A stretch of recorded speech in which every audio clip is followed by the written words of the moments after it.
Inventory control is a lot like Weight Watchers. Diet and exercise are the keys to success. Control the diet of parts that are introduced and exercise inventory cleansing, such as a daily bin check, physical inventories, and the introduction of forced stock, to name a few.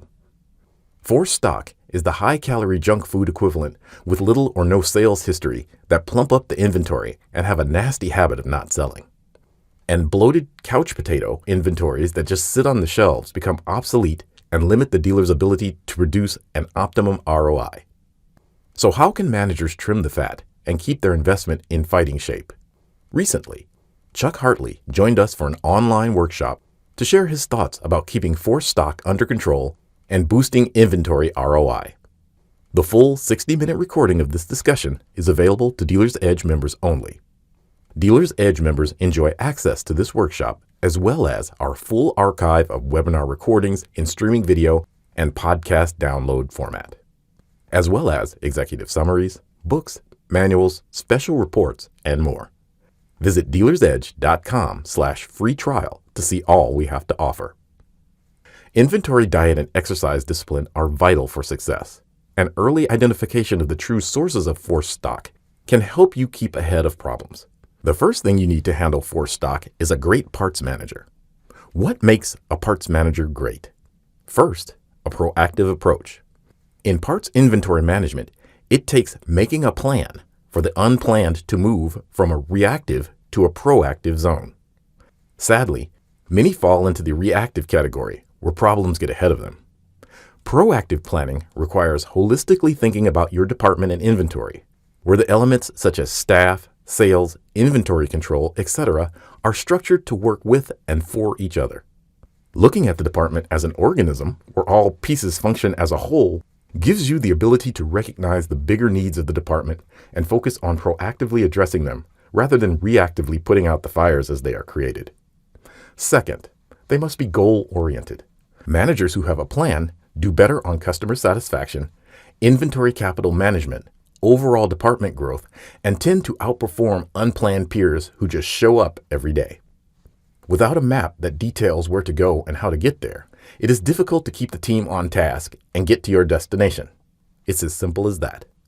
Luckily, this trait can be developed as long as parts managers are given the time and support they need to shift to a goal-driven strategy. Another key factor is familiarity with your DMS.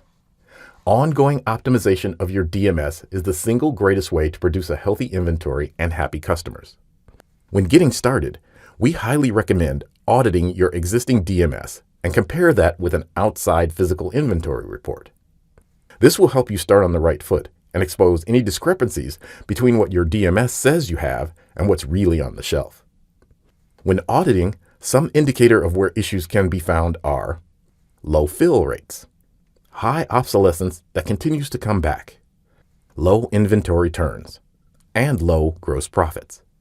It is important to ensure you have a clear and simple way to access reports that inform stocking choices once the DMS setup is optimized. If they do not already know how, managers should arrange time with their DMS representatives to learn what reports are available and how to run them. The trickle-down effect. While there is some debate about whether or not the trickle-down effect actually applies to economies, it absolutely applies when forced stock is not controlled. Forced stock, as parts that are ordered, have little or no demand and do not meet the DMS stocking criteria. And it goes like this. Forced stock ages into technical obsolescence, which ages into obsolete inventory that is over 12 months old. In the final analysis, the forced stock trickle-down effect negatively affects inventory sales velocity and profitability. So the logical step is to identify where the sources of the forced stock are so that remedial actions can be taken.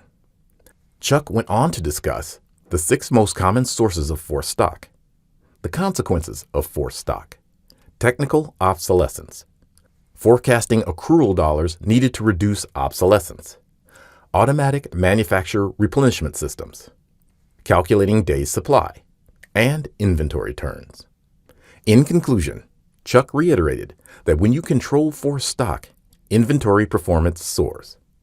Become a Dealer's Edge member to access the full 60-minute streaming video workshop and its corresponding handouts and executive summary.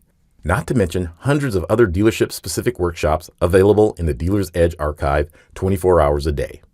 Access it for free at dealersedge.com/free trial.